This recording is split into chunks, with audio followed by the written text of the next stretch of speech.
It's on! And we're on. Hi, everyone. Welcome to LaughingPlace.com's Disney Parks Talk Live. I'm the site's co-founder, Rebecca Mosley, and with me this week, and usually here for Disney Parks Talk, is over there. That's my husband, the co-founder of Laughing Place. Doobie, how you doing over there, honey? It's been a day, but I'm okay. Okay. Oh, Gio jumping in the chat saying it's on. You're right. It is on. Down there, that's Jeremiah Good.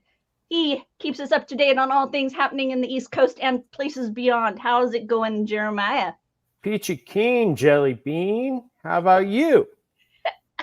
And over there in Star Wars Central is our Who's the Baskett Pod guru, Mike Celestino, keeping us informed of things on the West Coast. Mike, what you been doing? Lots of fun stuff. Keeping very, very busy this Halloween season. And looking forward to more. You didn't rhyme. Do I need a reason? Thank you. It is the season.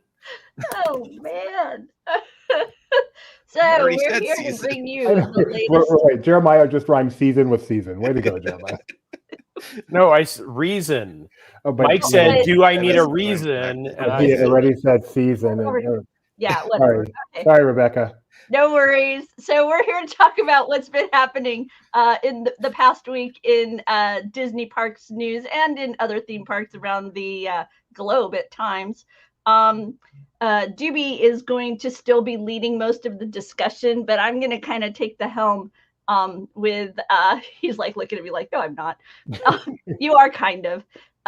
With the headlines, and we're going to start off by talking about some of the shots that I suspect Mike Celestino gathered for us. This is I'm wrong. Okay. The images that we've collected. Oh, seriously, you? I helped when we went to Disneyland on Thursday before Oogie Boogie. We went on Haunted Mansion, and I took these pictures.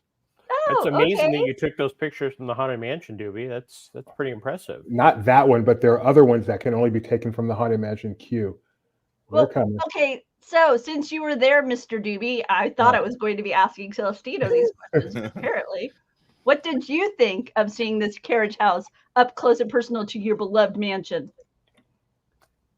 It's large, but not too large. It's fine. I think it's got to be. It is larger, perhaps larger than Robert Altman's Popeye reference. Thank you, Mike. I was right there with you. Was not. Yeah, perhaps taller than I expected, but I was prepared because of Mike's pictures the previous week. So it's coming along nicely. I think it's going to fit in the area just fine, and yeah. What are your thoughts, Jeremiah? I'm going to ask Jeremiah before I ask Mike, because I've talked to Mike about this already. But Jeremiah, what are your thoughts on this new structure here? Sorry, dogs all around me. They're cute and they're adorable, and it's fine. I will be interested when it's complete because that was always empty space before the queue for the former attraction that was there, and then that odd walkway that was usually just for cast members for a break area. So it'll be interesting to see, and I'm very concerned about the size of the actual shop inside. Is it going to be 4 people, or is it going to be, a nice size shop? Is it going to be for people? For the 4 people fitting in there. Sorry. Mike, what is your prediction of the number of people that will be permitted into the shop? Like fire code wise? No. I mean, you think it'll handle more than 4 people? I think more than 4, less than 50. Okay. I'm sorry, Rebecca. Go ahead. You do not ever have to apologize to me. I told you before, you are very good at developing the conversation. I am way too focused, and it will be very dry and uninteresting if I drive the train. So therefore, jump in, make it fun. Speaking of trains, the train is not driving right now because of all this construction. So it was weird being at the park with no choo-choo to ride, no Mr. Lincoln, that's already started its thing, and no monorail. I mean, it was weird. And the monorail just jumped back into service, and you can even ride up front. So, Mike, you can add that to your upcoming fun. Next time you're at the park, you can try and ride up front with the driver. Have you ever done that, Mike? I have done it a handful of times. I'll be there again on Wednesday, and I will try to do it again. How about you, Jeremiah? You done the ride along with the monorail driver on the West Coast? That's the only reason to ride the monorail over there. If I'm not riding in the front, I'm just walking because yes, it's an attraction, not transportation there. Somewhere in my file cabinet over there is my ticket from back when they used to lock you in the tail and let you just do a round trip for a sum of money that you would buy the ticket at the Disneyland Hotel, and they would lock you in the tail, and then you would ride to Disneyland, and everybody else would get out, and you would be stuck in there, and then you would head back to the Disneyland Hotel. So yeah, it was what we used to do for fun when we were blocked out because we were seasonal pass holders. And if they accidentally pressed the button, then you would just shoot out of there and run downstairs, and I'm in the park, and nothing they can do now. Disneyland made some very special magic for a collection of Make-A-Wish families. Recently, they had a multi-day Star Wars themed adventure that capped off with a special show there in Galaxy's Edge.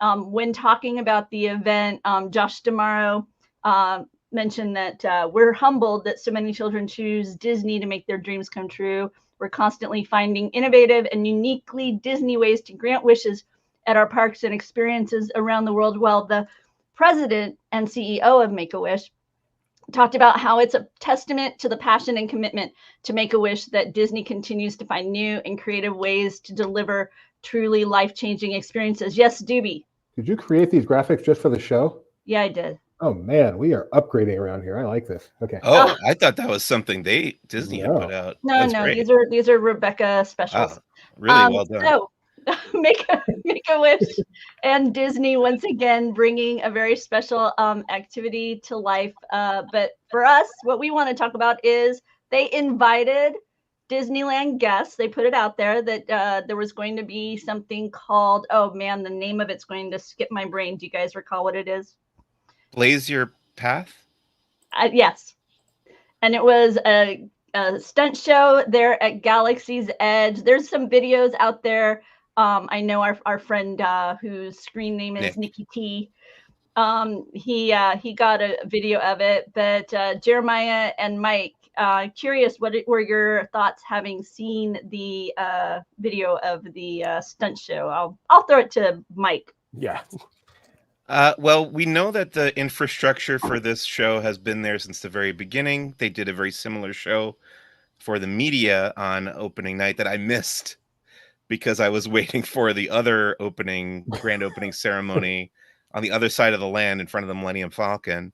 But I think it's very interesting that they made use of this catwalk for this show again, because it means that it's not entirely off the table, this kind of thing. I don't think it's going to be happening again anytime soon, but I hope that they have it in their back pocket and are considering doing this kind of thing more often. I think what actually happened this last week was not terribly thrilling. If you watch the video, it definitely needs some bugs to be worked out of it if they were to do it again. But I think that just comes from it being like a one-time performance. If this is something they did every night or once a week or on the weekends only or whatever, I think it would get steadily better and the timing would get better and the stunts would be better choreographed and stuff. So it's cool to see it happen, make use of that space. It's very cool that it got used for Make-A-Wish kids especially. And you know, I'm always thrilled to see that kind of thing happen and Disney putting forth effort to make those kids' wishes come true. And cool that kids are making Star Wars related wishes. I hope that that's genuinely what they wanted. And just spending time in the parks, I know, is cool for those kids. So happy to see it all. I just I'm very curious what it means for the future of Galaxy's Edge.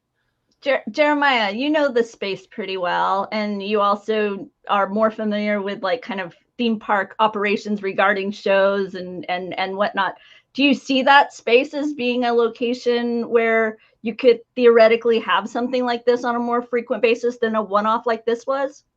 I think if Galaxy's Edge had opened at Disneyland or Disney World what Disney had expected it to be, I think we would have seen this earlier and probably much more often. Watching that show, it almost feels like they kind of went over to the Avengers campus and pulled over the stunt people from there and said, okay, so just change it and act like it's Star Wars-y. It's a cute show. It's great, especially like Mike said, for the Make-A-Wish kids. And it was nice they invited the public in there. The show itself kind of felt put together in about 10 minutes to me. I know that there was much more detail to it, but it's one of those ones that, like Mike said, if they did it more often, it would be pretty epic. Okay, I found the video more impressive than Spider-Man. So because I think other than that moment, this like woo. Oh, not the Spider-Man. Come on, the stuff on the Avengers building where they actually fight and do the flips and stuff. Yeah, but I guess for me, a lot of people really hype up the Spider-Man thing, and it always has quite a collection of people, and it's performed 4 or 5 times a day. And for me, I thought kind of the payoff was, this was I had as much fun. Let me put it this way: I had as much fun watching this as I did the other. Would you stop at would I be able to drag you to Galaxy's Edge, Doobie, to watch Rey and Chewie? Oh yeah. Defeat the First Order. Watch Kylo walk off with his lightsaber in his hand still. Go ahead, Doobie. I like any stunt show, so yes, you would. But what I really want to know is, do you find it? I know you say you find it better than Spider-Man. Do you find it better than Spider-Man Rocks? I don't remember Spider-Man Rocks. Yeah, you're lucky. I did. But I don't actually remember it. I know I saw it because I have video that I shot, but I don't remember it myself. Well, a guy could come out on stage. Go ahead. I was surprised that we didn't get to see the super special lightsaber. But I don't know if you were watching, but there's still, I don't know if you noticed, but there's still a very awkward moment when Rey has to get rid of her lightsaber and she just like bends over and puts it down on the ground. I have no criticism of this as a one-off event for a special occasion. There's only so much you're going to put into a one-off event. That's not a media event where they're going to put anything into that.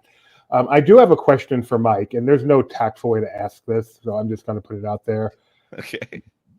What would your ultimate Star Wars wish be if you were in such a situation? Ultimate Star Wars experience. Wow, that is a great question. Okay, I have a feeling this will happen eventually, but I would like to see. What? Hopefully not for that reason. No, not because I'll be sick. I just mean because I think just my long-term predictions for Galaxy's Edge. I think I would like to see it transformed either temporarily or permanently into the original trilogy era. Wow. Okay, that's a really good one. And I would not be shocked if you do get to see that. I agree. If I had, the wish, going to the Skywalker Ranch, and actually going to the museum part of it, not just the bar. Mike's done that. I've been to Skywalker Ranch, so. But no, into the archives and everything that people can't do. Sure. That's the problem. Mike's done everything already. So if they did take it back to the original trilogy, including instead of a fireworks show, they kind of had a nightly blowing up of Princess Leia's planet. Do you think they would sell a dining package for that? Okay. That was such a smooth transition, Doobie. It's not even fair. Plus, it's embarrassing. I couldn't even think of a planet name. I really, really, really hope I get to experience, because I still have yet to see Fire of the Rising Moons, which is frankly just Disneyland fireworks from Batuu with John Williams' score and other Star Wars music, which I adore. Just the notion of being able to hear that music within a theme park setting in that way is enough. But then you add fireworks to that. Well, now they're transforming the Docking Bay 7 into a kind of a dining package for that fireworks viewing. How you feel about this, Mike? Now, they said this comes with reserved seating for the show, but I feel like that terrace out there in front of Docking Bay 7 is not terribly large. So are they spilling over into another location, or is it just taking up that space? We don't really know, I guess. Correct. We And don't what even know date I don't even think we know the price yet. I think they merely Yeah. have told us it is coming, and I think they said November, as I recall. November. That would be my big question, is where are they putting everybody? But I think it's a good idea. And I will say, one of the several times I've tried to go and watch the show for fun on my own, I tried to get food at Docking Bay 7 right beforehand, and it was closed. So I was like, "What? Wait a minute! You're drawing all these people into the land at this time to go watch the show. Why wouldn't you be selling food?" Didn't make sense to me. So I'm glad that they are doing this.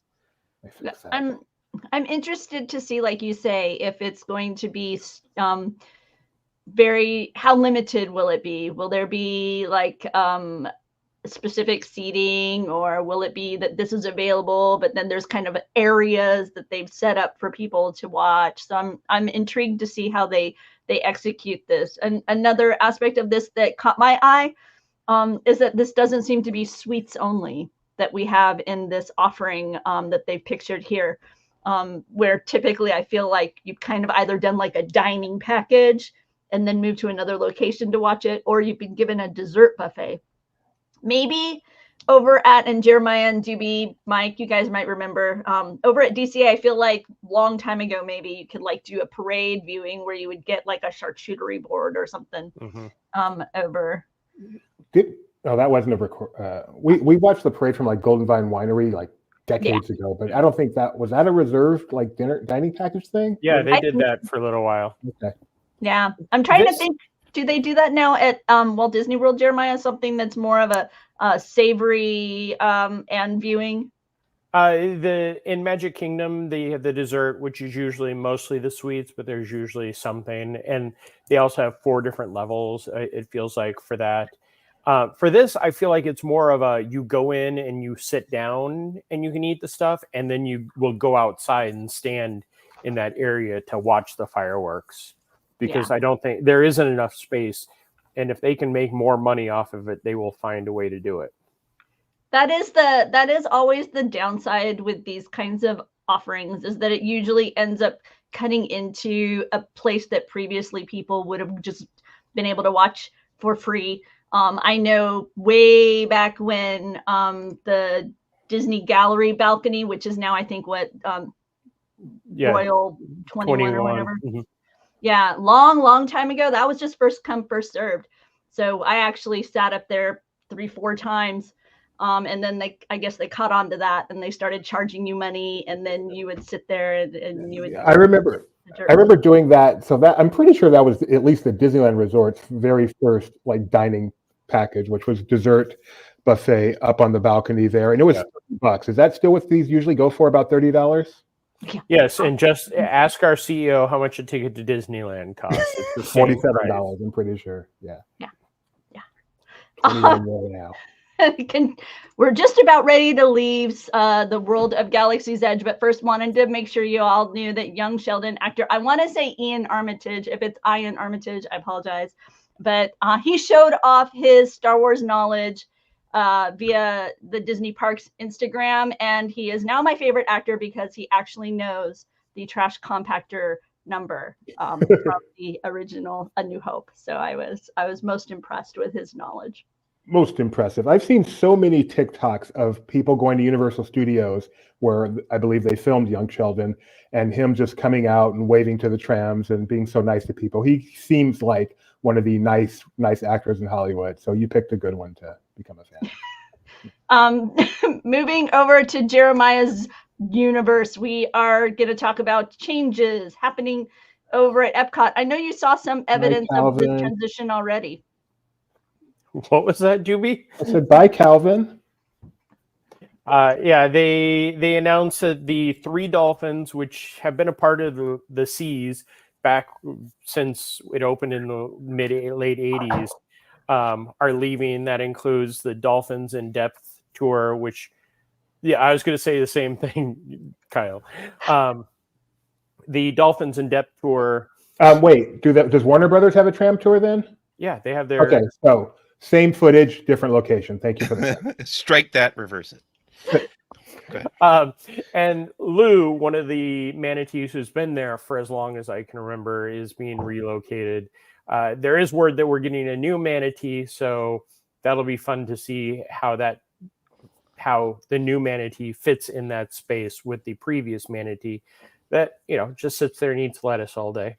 The dolphins, there hasn't been any news on what's happening with that area. And if you're familiar with the Seas with Nemo and Friends, the dolphins have their own kind of cordoned off area. It has a wall that fish can make it through, but it's not someplace that the sharks or turtles can make it into.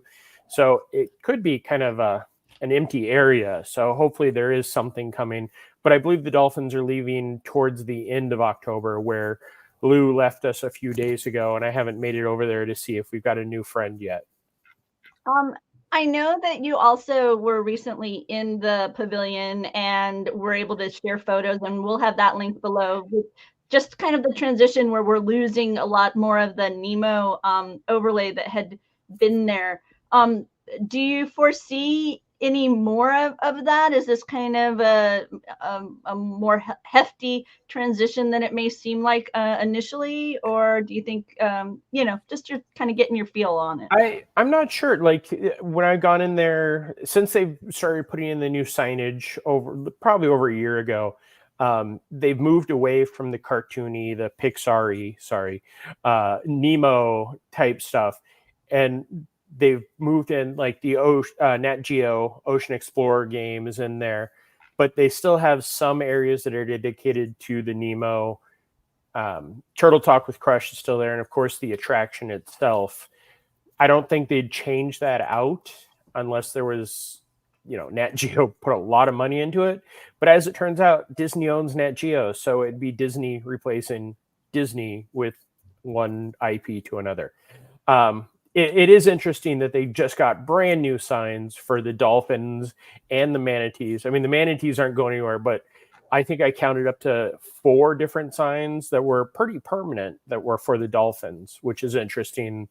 So I'm guessing this may have been more of a sudden announcement than something that's been in the plans for a while. So, Jeremiah, I'm just not clear on looking at this article. They're relocating all the dolphins. Is that it for dolphins at seas? Is it possible they will get new dolphins? They didn't say anything. They just said that the 3 are leaving. And if you have reservations for the Dolphins in-depth tour past that time, you can contact for a refund. So it doesn't seem like we're getting any type of replacement, but we've also seen this pavilion change time and time again over the years. So hopefully something new. Maybe they'll bring in that great white that they captured that was over at SeaWorld for a little while.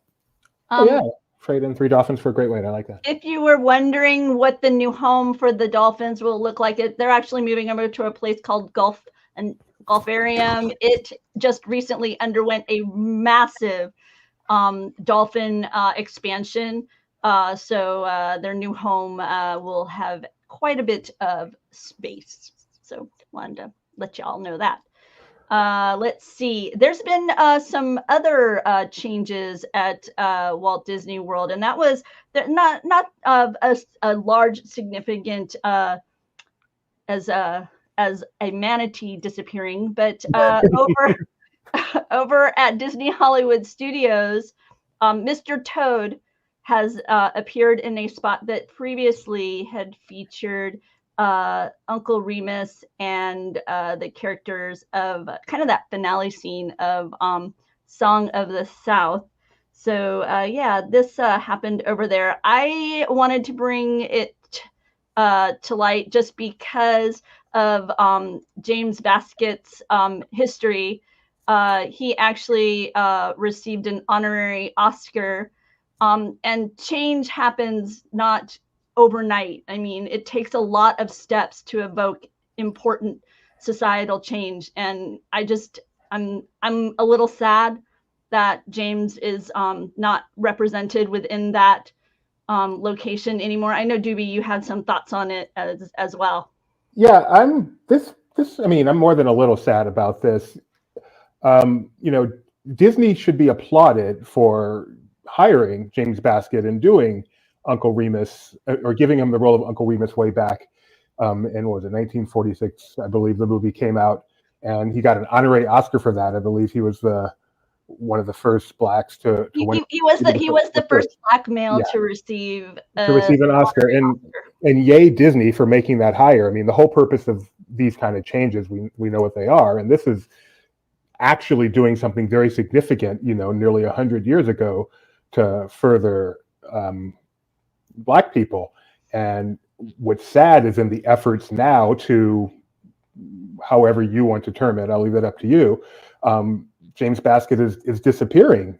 There was one time that just because of Song of the South being in various places in the park, people saw Uncle Remus or saw Song of the South and learned about it, learned about Uncle Remus, learned about James Baskett and the importance he played in American history. And thanks Disney for giving us that, or helping give us that. And now because of the erasure of Song of the South in the park, almost 100%, they seem to be aiming for 100%, he'll be forgotten as well. And I mean, I just think that's very sad and, in my opinion, a little bit misguided. I can understand certain times you want to not do it, but having him there in that particular place, which is so focused on the history of the company, that seemed extremely appropriate to me, and this does make me unhappy. In reading a little bit more about him, it appears, and if this is incorrect, I read this from a source I trust, but one of the voices in the film had been called away for military service, and he actually ended up stepping in and performing dual roles. Not only one of the animated voices, but a secondary voice as well, because the other actor had been called away to service. So that, to me, just even more increased my appreciation of his talent as an actor, that not only was he the live actor and I knew he was a voice, but then he also ended up filling in for a secondary voice. So just wanted to take a moment to acknowledge James Baskett and the role that he had kind of in the history of cinema. Gonna move on to Guardians of the Galaxy fun. Go back to kind of that lightheartedness that we like to have around here, and that is a Cosmic Rewind celebration. Jeremiah, did you hit this up on the 21st of September? Last year they had changed it. They didn't make any type of announcements. Right. I didn't make it over there for that one. Somehow I guess that I will be assigned to go over to EPCOT to ride a ride to hear a song that I can only hear once anyway. Can I ask an opinion question? Yes. So thank you, Mike, for someone answering. It was not rhetorical. It was not rhetorical. If I got a no, I would move on. So what are there, 6 different songs here at Guardians? Yes. If I'm not mistaken. Do you think there should be a reason, whether it's the release date of some of these songs, a reason to have a day for each song? Yes. No. Because Mike, again, go ahead, Mike. You can answer before I give my opinion. Trying to think what the other days would be. Conga. Everybody wants to rule the world. Conga could be, Miami Celebration Day or Cuban Heritage Day or something. Everybody wants to rule the world. Could be Gloria Estefan's birthday. No. Just stop. Election Day. Stop, Doobie. I knew you were going to go there. I just think it would be fun to have a reason. It doesn't matter the reason. Make up a reason to have each song have a day, and people can go ride that day. What do you think, Mike? I would prefer, and I've wanted this on our Guardians of the Galaxy ride here, Mission Breakout. I want the riders of each ride vehicle to be able to vote on which song comes up. No, it's not Horizons. Majority does not rule. Because I get the Jackson 5 one far too infrequently here, and that's my favorite one. I think I've heard it like 3 or 4 times. They can do that one on the 5th day of every month, once a month. Jackson 5 day. Gio pointing out, exactly, I can only ride it once, maybe twice. So yeah, no, he's not a fan. Yeah, right now it's only individual lightning lane or virtual queue, so it doesn't matter if it's every song or. No, but it does matter because I want to ride it with Everybody Wants to Rule the World, and I've only got a 1 in 6 chance. Where if I go on that day, I know I'm going to get it. What if they had like once the ride is standby? What if it was like hours of the day, like one day a month? It was like they did that, where it's like depending on when you were when you riding, get in line. Yeah. Impressions of France, Beauty and the Beast sing along. We're gonna do half a day. We're gonna do 10 minutes of Impressions of France, and the rest of the day Beauty and the Beast sing along. It should be like a silent disco. You grab your headphones, you pick your song, and you get whatever experience you want. Enough with this communal stuff. I'd be fine with that, except you can't wear headphones on these rides. They yell at you. All right. Oh man. What else we got then? Yeah, see, poor Joanna's not gotten to do Disco Inferno. Yeah. Come on. She needs her Disco Inferno. What is the best song for everyone knows the best song? Iran. Everybody wants to rule the world. No. Are you serious? Are you being real, Jeremiah? Yeah, Iran on there is great. No. It is a great song, but it's not. No, it's Everybody Wants to Rule the World. Yeah. And Mike thinks the Jackson 5. That's my favorite on there. Well, that's on Mission Breakout, but I've only heard 3 of the songs on Cosmic Rewind, and I don't remember what they were at the moment, but I know I've done Rule the World, and that is pretty great. Alexa wants limited time Magic Week. 1 day assigned for each song. Yes. Oh, that's a good idea. I like that. Joanne says September is the best of the options. No, it's Everybody Wants to Rule the World. It is. Tears for Fears. As long as it's not conga, that's all that matters. I don't mind conga, but I just get it too frequently. Is it purely random, or do they have some weighted? Are there songs that play more than others? No. So when they turn the ride on, it starts with whatever that song is. So that coaster goes, the next coaster gets the next song for their first song, the next coaster. So there is no way of saying, oh, you will be on this coaster, so you'll get this, because the coasters alternate. It is all on the actual coaster system itself. Thank you, Jeremiah. Gio has nailed exactly why I love Rule the World, because it takes me back to my roller skating days, being in the skating rink, and it fits the ride so beautifully. Yes, there you go. What else? Agatha all along is about to hit Disney Plus, and they're letting you know about it over at Disney Springs. Okay. Jeremiah, you're going to see it tomorrow, Jeremiah. Is that public knowledge? Yes. D23 actually gave away tickets for members across the U.S., and you could sign up for it. And they are all complimentary. They were gone within minutes. So, what a relief. It's very public. And if you want to see it, tough. You have to wait till the next day and pay your, what? Did they up the price this October? Is what, $50 a month for It's not still $4.95 commercial free? I don't think it was ever $4.95 commercial. I think maybe it was $7.95 when it launched. Kyle. $70 for 3 years or something. Yeah. I bought that and I've yet to start it. I'm still on my Verizon Unlimited. So. Don't worry, Verizon Unlimited will jump theirs up too. Right now you can get 3 months for $199 per month. I presume that's with commercials. With commercials shouldn't even count. After that, it will be $83 a week with commercials. And no, you can't watch Hulu or ESPN or Max or. Before we move on to Jeremiah Adventures recap, I have a question for each of the three of you. I'll start with Mike Celestino. What was the last thing you watched on Disney Plus and when? I know the answer. I'm panicking. Oh, we rewatched episode 1 of WandaVision to get ready for Agatha. Oh, very nice. How long ago? Oh, you watched Rebuild like 3 times in the theaters. That's right. No, see, okay, I thought it was going to be Rebuild. It's funny. I have seen Rebuild the Galaxy 3 times, and I've never watched it on Disney Plus. I love it. I love it. when was it? We watched, that was like last week, and we were planning to watch more, but we just have not had the time. Okay. Jeremiah? I watch just about every night. I watch something.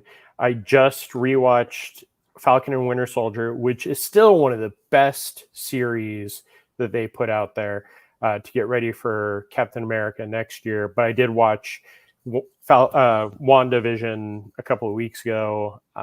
Phineas and Ferb I'm watching. I usually fall asleep to Fantasia on there. All right. Rebecca? How about you, Doobie? So I'm just looking. I can't remember the last time I really watched Disney Plus. So I decided to go to Disney Plus and take a look. And it looks like the last thing I watched was Alien Covenant, which is probably more from the Hulu side of things than the Disney Plus side of things. So I know what it is for me. The Acolyte, and I think I gave up after about 2 episodes. So that's how long ago it's been. Yeah, thanks for saving that. That's your reason. That's your fault that it didn't get a second season. They were like, if one more person had finished this thing. It's all Doobie's fault. For me, it's been I was watching Haley's Got It. I think that's the name of it. Oh. So is that about the comet? It's an animated series that I highly recommend, even though I can't remember the name of it. If Tony is in the chat, he's gonna yell at me for not what it is. But yeah. So but I'm enjoying it. It's about a girl who has a to-do list, and she has to complete her to-do list in order to save the world or something along those lines. Yeah, Haley's on it. There you go. And it is such a play on Haley's Comet. Yep. It's cute and fun.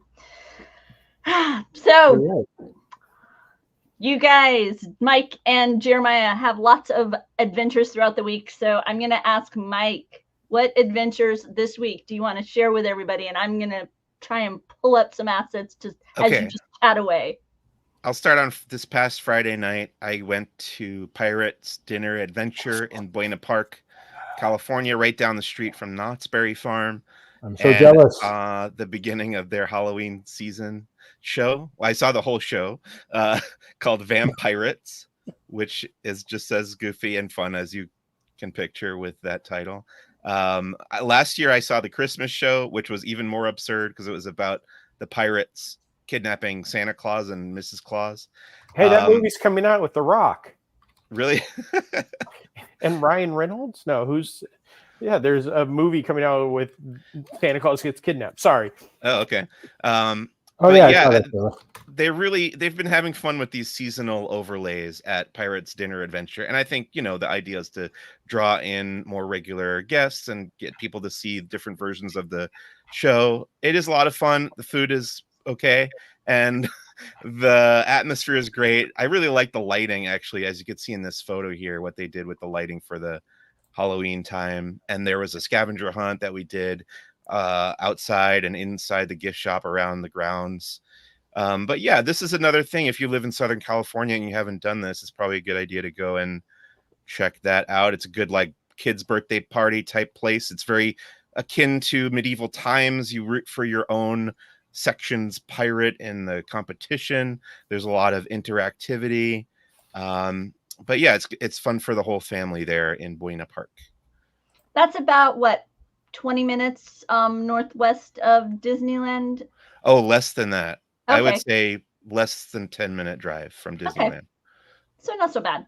So if you're if you're somebody who's traveling to the Disneyland Resort, it's not an unreasonable Uber. I've had to Uber over there before, so yeah. Yeah. What else, Mike? Then yesterday afternoon, I went down to Los Feliz. There's multiple ways to say that, and I always get it wrong. Which is at the site of the original Disney Brothers cartoon studio on Kingswell Avenue at the corner of Vermont. They had a tiny little block party and a dedication ceremony for some new signage that was going up there.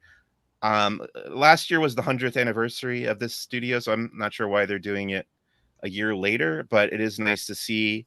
And we had some Disney luminaries there. You can see Don Hahn, Disney legend, and Roy P. Disney is there holding the sign in the background. In front of him there is another Disney relative. I'm blanking on her name. Do you know who that is?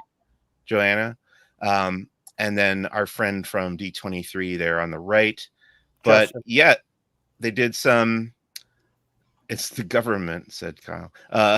But they did some speeches, and there was some music and DJs, and D23 had a booth, and I got to watch the full 40-minute documentary that Don Hahn made called Westward Walt. Westward Walt is about Walt Disney's youth, growing up in Chicago, moving to Marceline, Missouri, going to World War I, and then ending up in Hollywood with his brother Roy, setting up the animation studio there.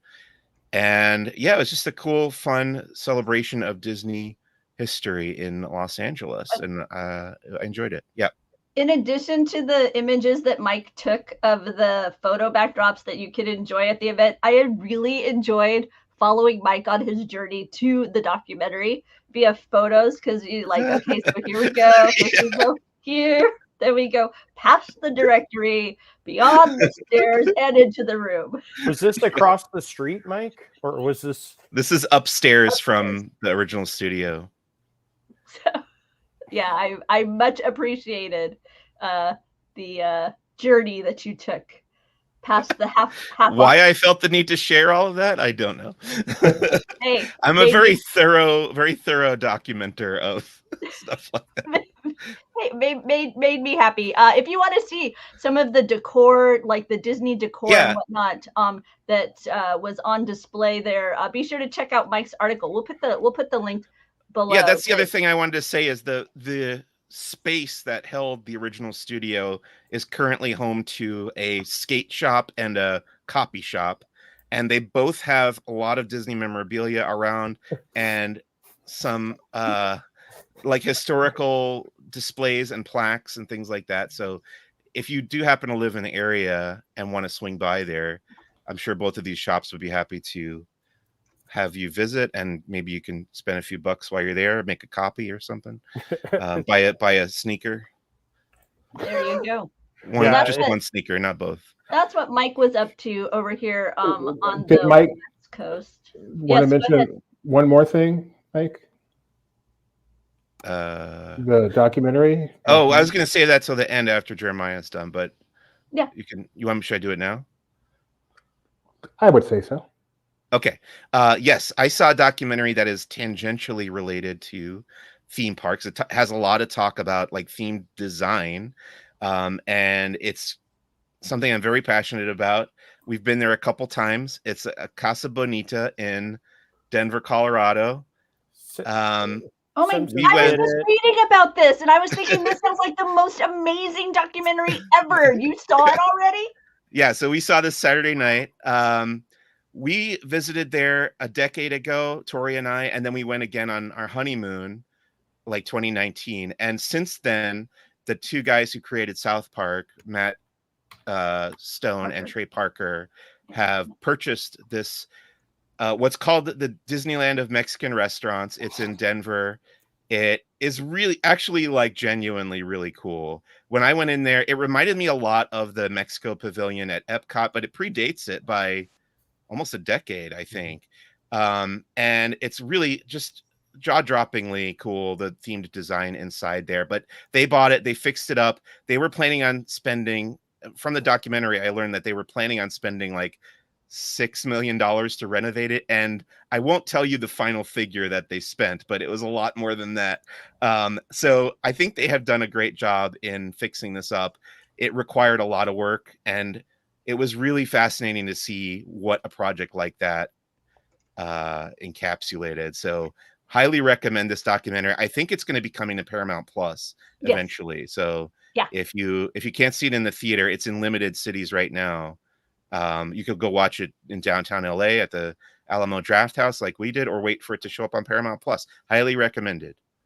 And if you're a South Park fan too, you get to see how these guys' brains work, and it's really fascinating.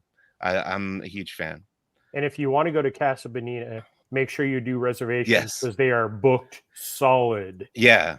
So we're actually planning a trip in early next year to go back to see the renovations and stuff, and we can't get reservations yet because they open up like 2 months at a time. But we're like really closely paying attention to try to get a reservation for like January. I think Mouse Fan Travel can help you with that, Mike. They do Okay. reservations for stuff. Okay, I'll Very give them a ring. Jeremiah, what have you been up to? I was in Texas for just under 24 hours. Then I went out and had lots of fun. I was lucky enough to head over towards Texas. This article should be up either later today or tomorrow. D23, the Walt Disney Archives, has been doing traveling exhibits since 2012. That was the first one that was at the Ronald Reagan Museum in Southern California.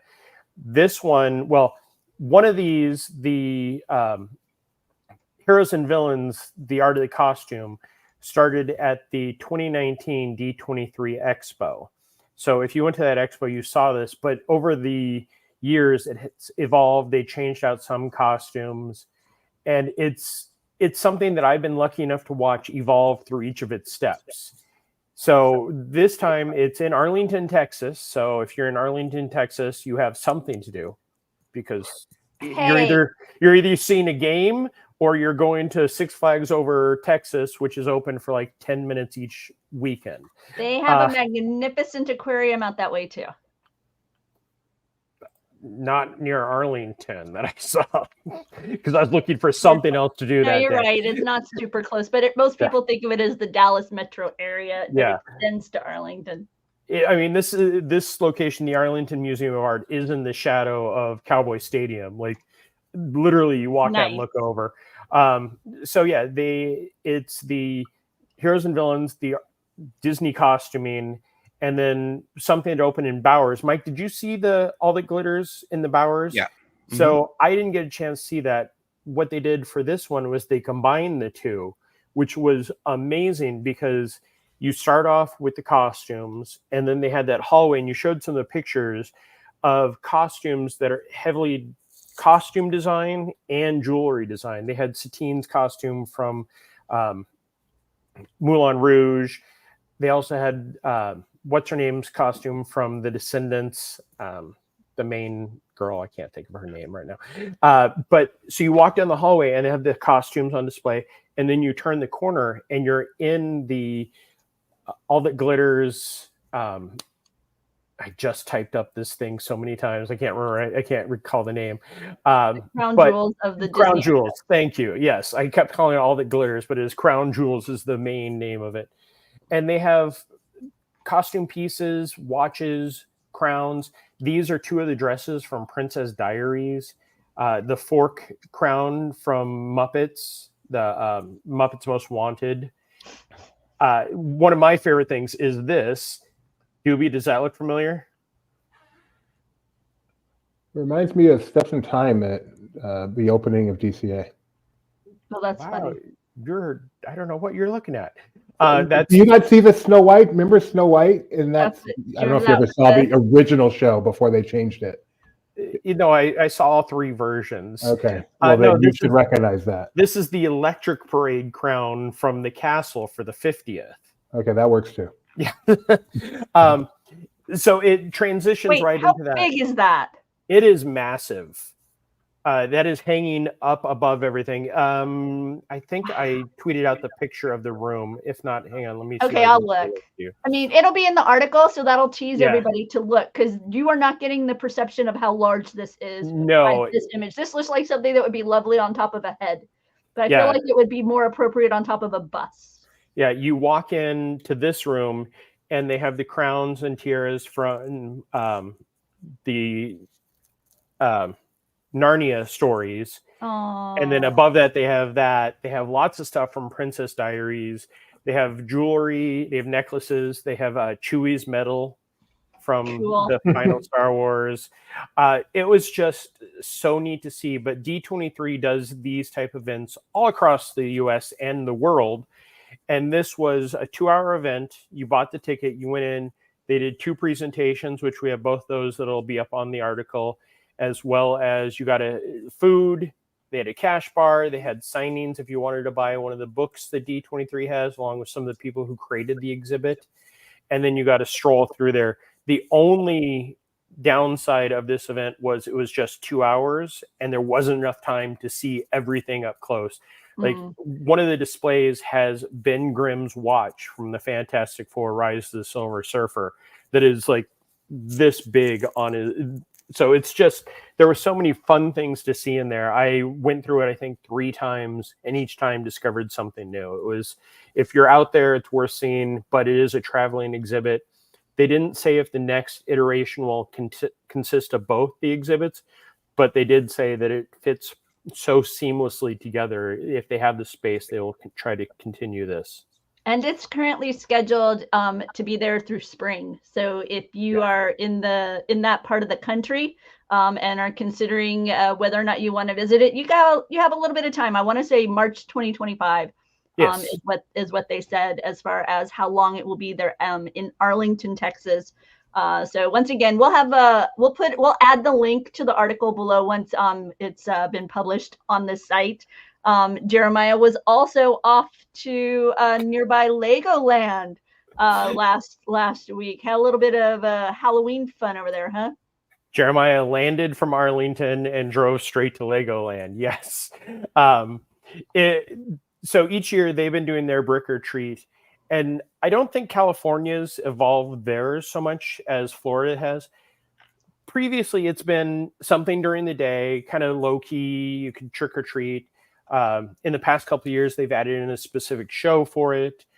Last year, the fireworks were like they had been there previously for the brick or treat. Those only happen on the weekends, but this year they actually added drones to it, and it had 500 drones, which is almost as many as were at Disney Springs and more than were at Universal. So it was a pretty impressive show, and we have that up on our YouTube channel. But go back up a little bit, Rebecca. Oh man, this is my personal Twitter. So over there trending is Cam and Chelsea, which is Big Brother. So there you go, everybody. Rebecca watches Big Brother. Yes, Jeremiah. Scroll up to the next picture up and click on that. This one with the hot dog? The hot dog. This was the main conversation. This is a $32.99 hot dog.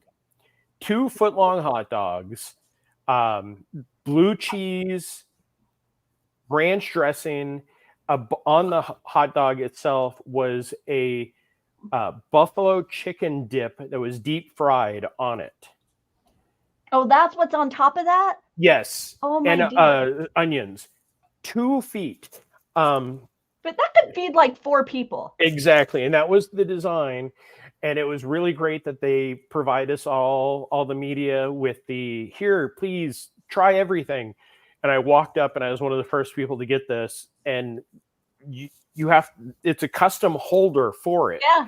And I went over and took it to my table and I ate like half of one of the hot dogs. And I was like, I can't throw this away. And thankfully, this nice grandmother and her grandson were coming by, and they're like, wow. And I'm like, please take the other half of this. They're like, really? Like, yes, because either that or, and by the end of the day, the amount that were in the trash cans of just not just media, but people that were getting it, because it was so much food. The bun was so filling. But it was an amazing thing. And it's one of those, like, if there's one thing that you should go try at Legoland after apple fries, it's that. Was it actually tasty too? Yeah. The flavors were great. Everything was made fresh when you ordered it, so it wasn't even the buffalo chicken dip was done on site. So they would put it in there and they'd drop it. And then the night show had fireworks, and this picture just came out so well with the fireworks launching in the background. But yeah, it was a fun drone show. Yeah. Just the drone technology is at the point where at one point they have Frankenstein out there, or Frankenstein's monster, and he starts talking. It was just a great show. I love the way that they use the lake that they have there. It's just so pretty out over the lake. Yeah, they've knocked it out of the park. It is one of those things that I wish it was just a little bit closer to Disney, because then it would get more of the traffic. It gets great traffic on the weekends, on the weekdays. It's a local park, so it's never massive, but it's worth the trip out there if you're visiting the Orlando area. Doobie, yay or nay? I don't even know what it is. Oh, it's so Some good. sort of shake. Yeah, of course. It's like a Shamrock Shake is great. Why wouldn't this be great? It's a What was it, cookies and Jeremiah? cream shake. Cookies and cream, Doobie. Yeah, so it's Yeah. actually purple. The jar is green, so you can't see through it. And then it had this, I don't even know what the green frosting on the top actually was. Like, I took one bite of it and it was so sweet. And it had gummy worms and a gummy eye. But I think this was the standout for almost everybody of, oh yeah, you have to have that. It looked good to me. Yeah. Okay, Doobie, you get to share some socials. Yeah, Unless so I you guess have stuff my- to ask Jeremiah. I got nothing to ask Jeremiah. What does he know? All right, so I get to share socials. That's my segment on this show, which is cool because I like socials. So first of all, we have an Instagram from one Eddie Sato. Why Eddie Sato? Because yesterday, if yesterday were today, or 2 days ago, on Saturday, we were at the Walt Disney Family Museum to see legendary Imagineer Eddie Sato give a really, really entertaining presentation there on developing Main Street in Disneyland Paris, which he is responsible for more than any other single person. And so I'm just going to show, he did an Instagram thingy up there. He got to the museum and then a little clip of the speech. So thank you, Eddie, for coming out to the Wait, you built the contemporary? He was No. Oh, so let me tell this story real quick. So when he was a child, he had a contact that got him to go to Walt Disney World. He was a huge Disney fanatic, I mean, huge. So he got to take a site tour while this was still under construction. And this was a picture he got during that site tour. And just some random construction guy, trying to get the park done, took time out to take him on this tour. Flash forward to when he worked at Imagineering in his first year, there was an old Imagineer who was retiring and he went to his retirement party. Rebecca, do you remember the guy's name? I feel so bad. it's right there on the screen. Don Edgren. Don Edgren. So he went to his retirement party and it turned out that Imagineer was the person who gave him this tour when he was a child. Amazing. It was so cool. It was one of those moments where you're just like, Disney magic beyond the magic. It was very cool. He is a tremendous storyteller. So the Walt Disney Family Museum does lots of presentations like this. If you get a chance to go, I asked him the best question, so that's what I'm most proud of. Hey, Magic with Meg. So that's my favorite cosplayer there. And then over What was here, the question? Hold on. What was the question? oh, you want to know the question? Yes. The question was, because one of the things he talked a lot about was how Disneyland Paris has the arcades behind Main Street. So I said, was there ever any consideration to doing? It hasn't behind Main Street because of the weather is so bad. He He wanted to know if they thought about doing it over Main Street. Yeah, like they did. Because Tokyo had already opened and they did it that way. So was there ever any consideration for doing it that way in Tokyo? I mean, doing it the same way they did Tokyo. And he's like, it sounded like he actually meant to mention that at some point in his presentation. And so he was glad I brought it up. So. I thought you were going to make some joke about video games. No, it wasn't bad. No, I was worried. I'm always worried whenever Doobie decides to ask a question, but no, it wasn't. And what's this, Mr. Doobie? All right, so this is from my absolute favorite Instagram follow, Laughing Place. And this is something that Marshall put together. He does a really good job putting together stuff on our socials. And this is just a quick montage of the various, characters at Oogie Boogie Bash. And this is video that I shot.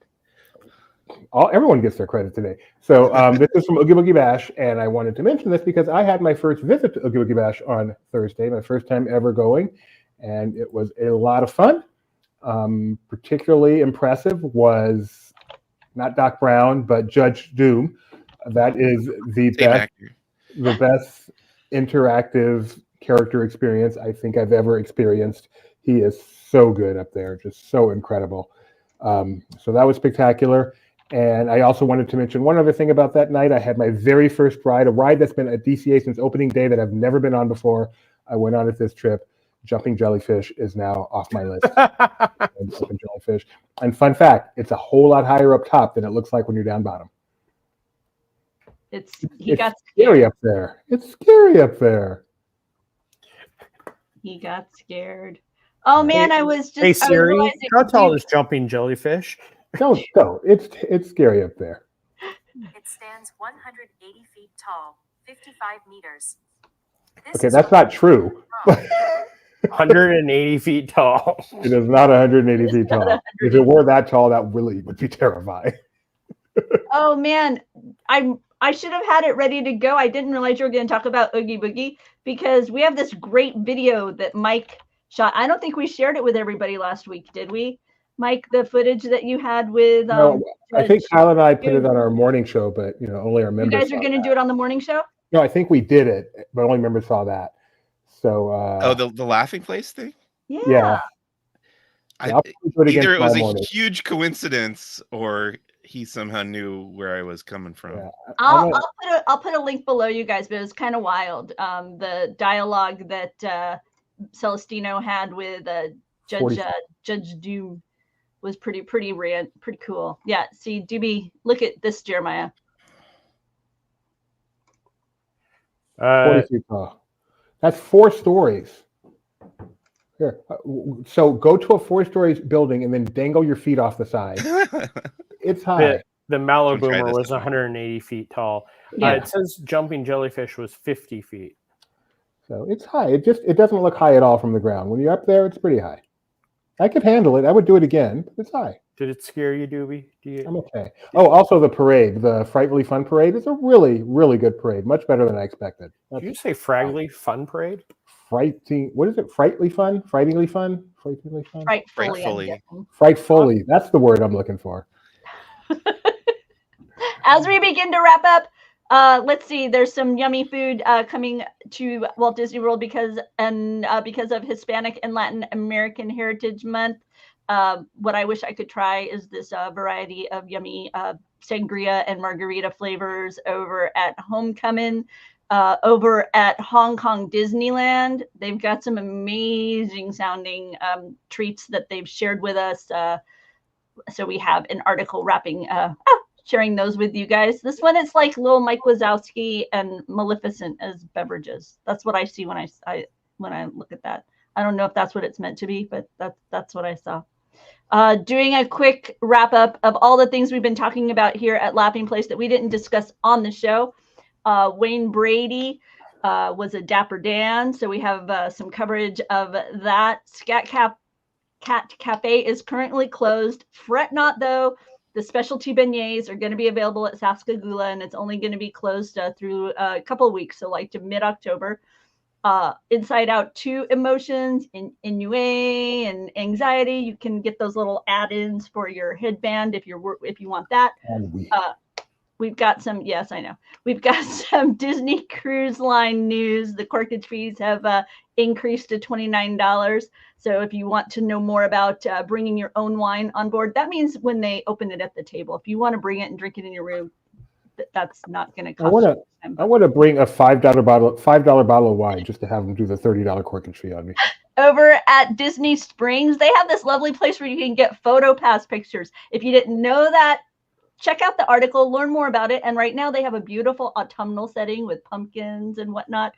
So you can go over there and take your family portrait, right? Because you can be all dressed up. You're not going into the park. You're just going to Disney Springs. So, like I say, learn more about that in the link below. We've got a photo experience featuring superheroes like Spider-Man over at DCA right now through the end of the month for Disney Visa card holders. Sumatran Tiger is pregnant again at Disney Animal Kingdom. She has previously successfully given birth, so it's very exciting.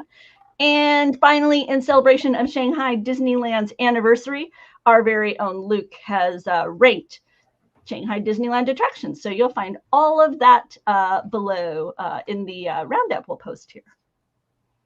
So also, really quick, I was over at EPCOT for the start of Mexican Latina Heritage. That's right. And we have a video of the Mariachi Cobre. Thank you so much. They were one of the original bands or original entertainments at EPCOT, and Miguel's joined them for the next month from Coco. He comes out while they do some of the Coco songs. Very cool. So there you have it. I would just like to remind you, tomorrow morning, 9:30 a.m., the morning show makes its triumphant return to this very YouTube channel. So come join me, Kyle, and Ethan as we bring you our daily look at what's going on in the world of Disney. And we'll see you all next week. Bye.